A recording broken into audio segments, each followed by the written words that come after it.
प्यारे बच्चों, पिछली कक्षा में हमने एक वचन से बहुवचन बनाने के नियमों के बारे में पढ़ा था, यानी कि वचन का अध्ययन किया था।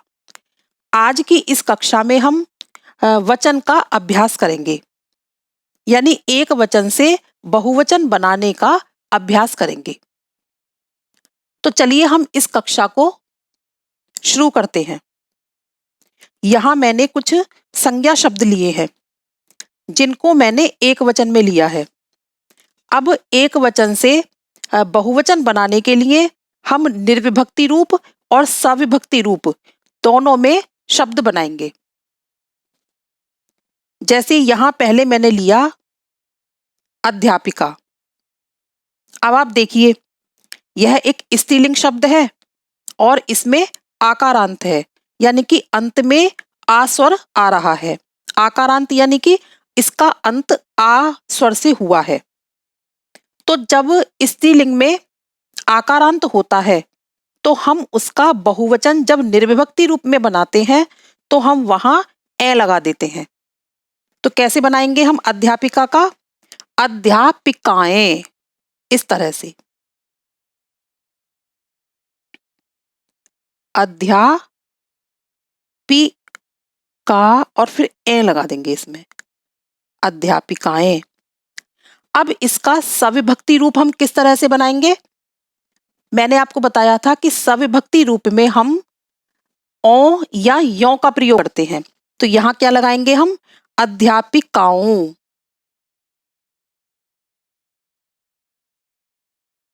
अध्यापिकाओं,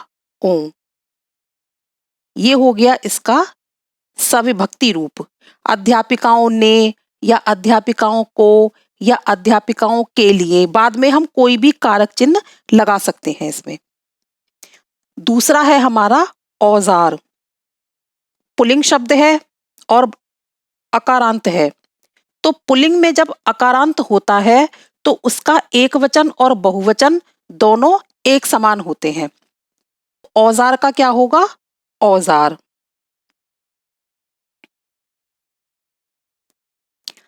ये हम पिछली कक्षा में पढ़ चुके हैं। अगर आपको ये अच्छे से और डीपली समझना है तो आप मेरी पिछली वीडियो को देख सकते हैं, जिसका लिंक मैंने डिस्क्रिप्शन बॉक्स में दे दिया है। तो इस तरह से औजार का हम निर्विभक्ति रूप में बहुवचन क्या बनाएंगे? औजार। अब इसका मतलब क्या है? औजार, एक औजार, और औजार के लिए यानी 10 औजार या अनेक औजार या बहुत औजार। और सविभक्ति रूप क्या होगा? औजारों।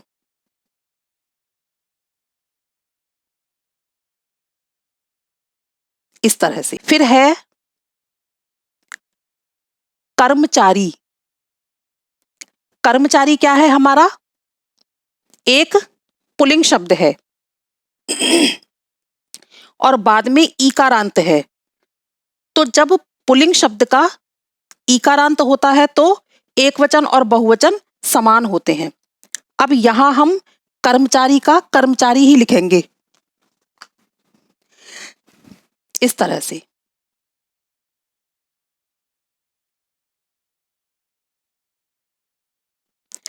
अब मैं यहाँ आपको एक बात बता देती हूं कि जब हम पुल्लिंग में एक वचन और बहुवचन समान लिखते हैं तो यहां हम इसको इस तरह से भी लगा सकते हैं, कर्मचारी लोग या कर्मचारी गण।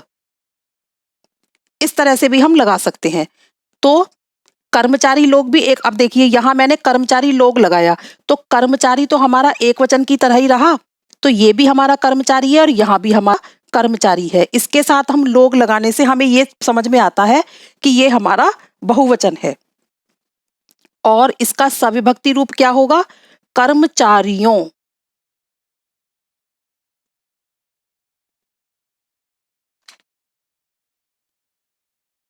कर्मचारियों। इस तरह से हमने इसका सविभक्ति रूप बनाया। अब अगला वर्ड है हमारा कन्या। कन्या एक स्त्रीलिंग शब्द है, आकारांत है। तो जब स्त्रीलिंग शब्द का आकारांत होता है तो वहां हम क्या कर देते हैं? ए लगा देते हैं। तो कन्याएं।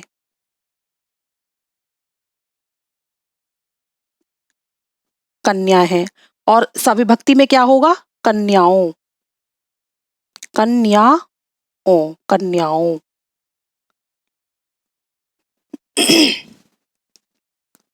अगला है हमारा कपड़ा।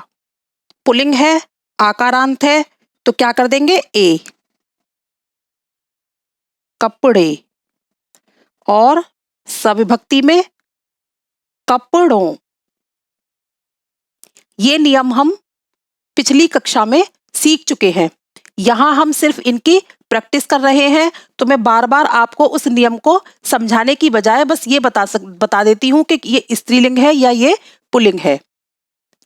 मैं आपको एक बार फिर से कहना चाहूंगी कि अगर आपको इसे अच्छे से समझना है तो आप मेरी पिछली वीडियो में जाकर इसको वहां से दोबारा से इसका अध्ययन या पहली बार इसका अच्छे से अध्ययन कर सकते हैं। अब अगला वर्ड है हमारा कुर्सी। अब देखिए, कुर्सी स्त्रीलिंग है और बाद में ईकारांत है।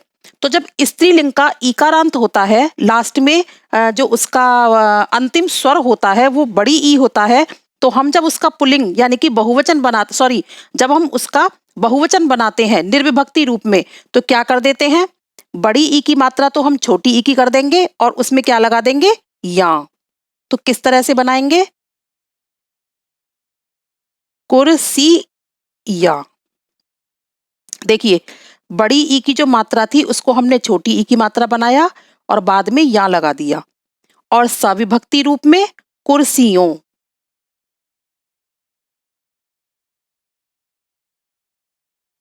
कुर्सियों, इस तरह से ये हो गया हमारा कुर्सियों। केश पुल्लिंग का अकारांत है, तो एक वचन और बहुवचन एक ही होता है, केश और केशों। आप मेरे साथ इसको समझते जाइए।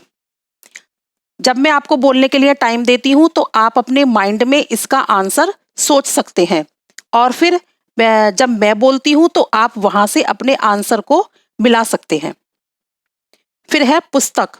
पुस्तक एक स्त्रीलिंग शब्द है और इसका अकारांत है। तो स्त्रीलिंग शब्द का यदि अकारांत होता है तो हम उसमें ए लगाते हैं, तो पुस्तक का क्या हो जाएगा? पुस्तकें, पुस्तकें और पुस्तकों। ये क्या है? इसका सविभक्ति रूप। खिलाड़ी पुल्लिंग है, तो क्या रहेगा? खिलाड़ी। एक वचन और बहुवचन दोनों इसके एक ही होते हैं, तो खिलाड़ी।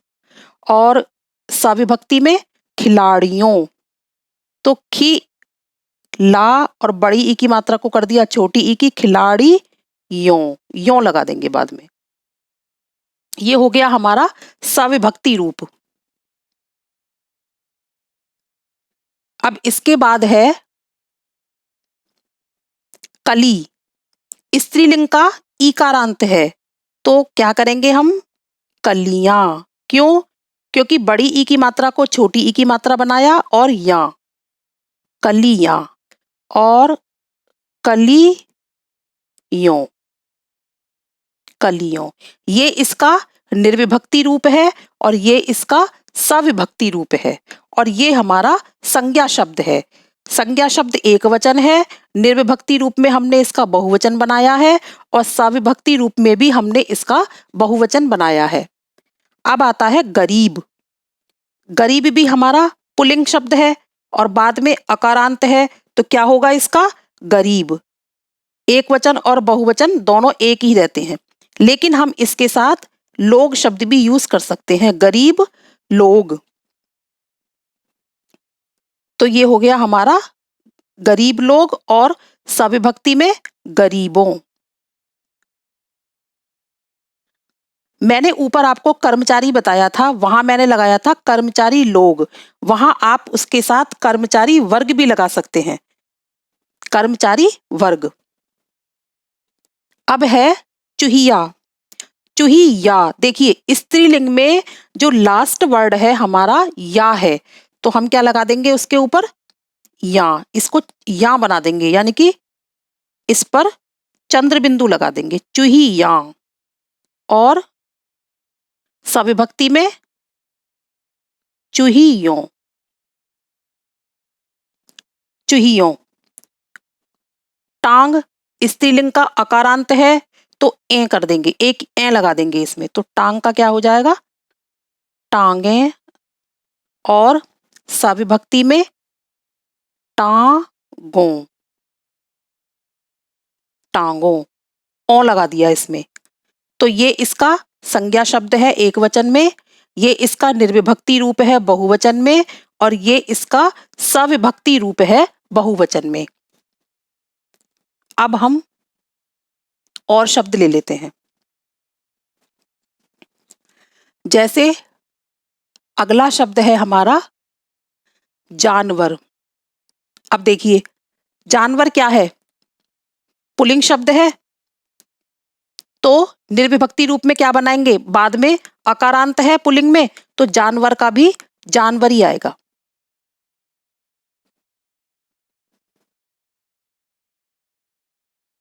और सविभक्ति रूप में जानवरों,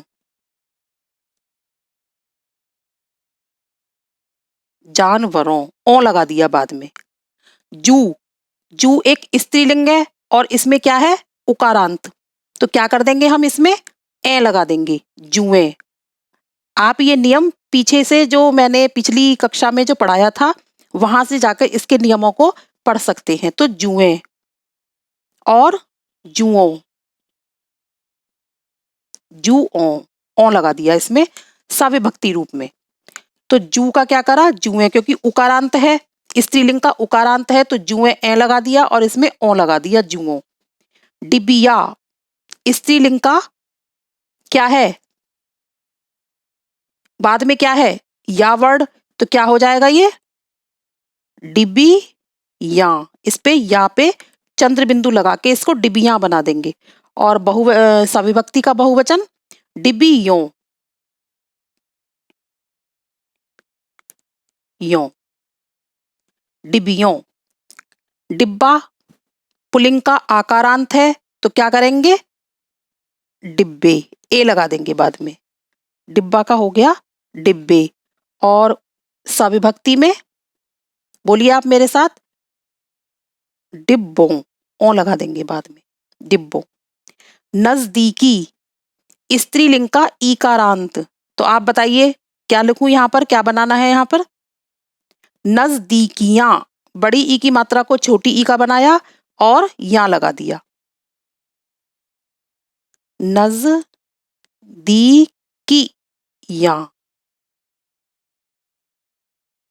और सविभक्ति में नजदीकियों।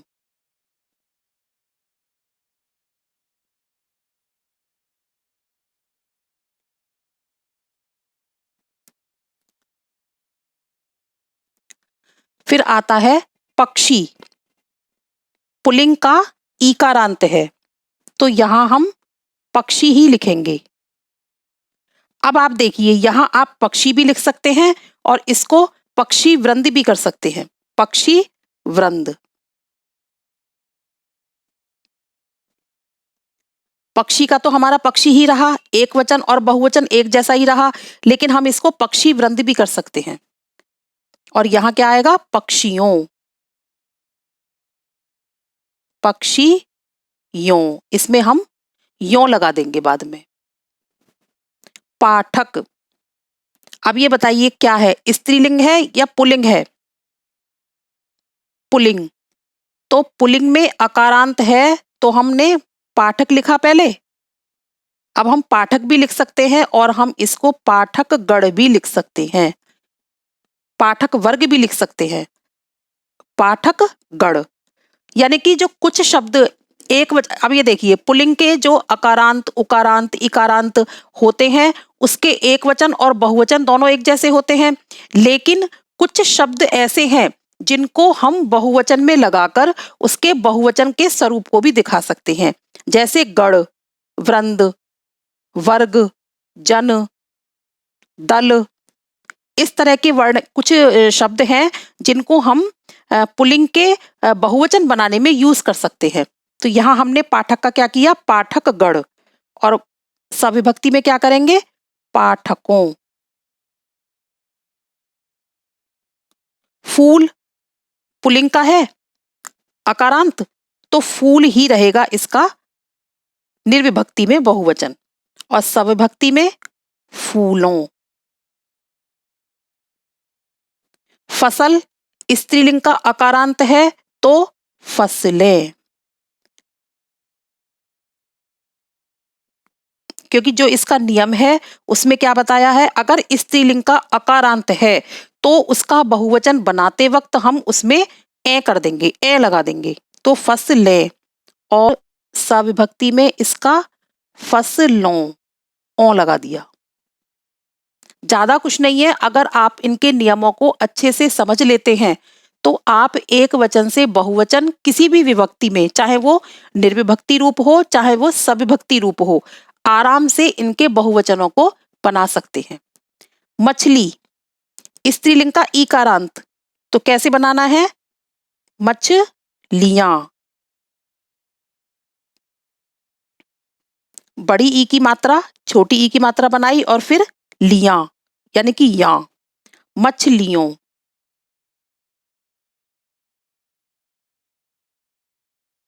मछलियों, ये हो गया हमारा सविभक्ति रूप। भेड़ स्त्रीलिंग का अकारांत है तो भेड़ें, भेड़ें और भेड़ों। महल पुल्लिंग का अकारांत है तो महल, एक वचन और बहुवचन दोनों एक जैसा ही रहेगा। यहाँ हम कोई इसमें जो शब्द बताए थे मैंने, वर्ग या गण या जन, वो भी नहीं जोड़ सकते, तो महल का महल ही रहेगा और महलों हो जाएगा इसका सविभक्ति रूप, महलों। फिर आता है मित्र, ये भी हमारा पुल्लिंग का अकारांत है तो ये भी हमारा क्या हो जाएगा, मित्र का मित्र जन या मित्र गण, कुछ भी कर सकते हो आप।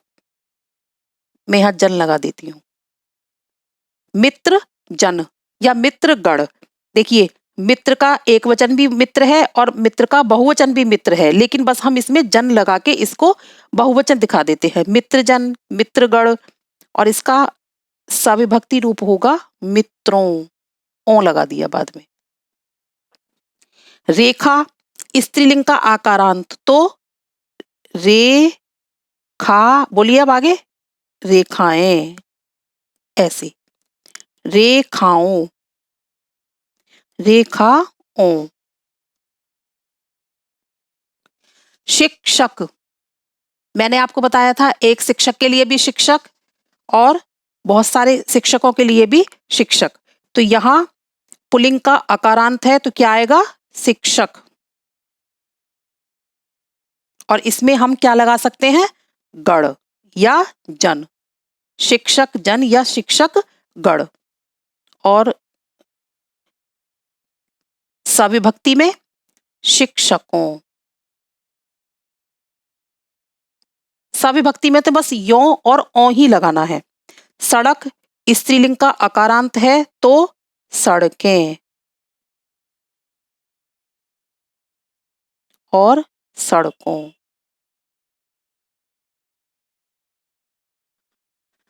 इस तरह से संज्ञा शब्द के एक वचन शब्दों में हम कुछ वर्णों को जोड़कर या घटाकर निर्विभक्ति रूप के और सविभक्ति रूप के बहुवचन को बना सकते हैं।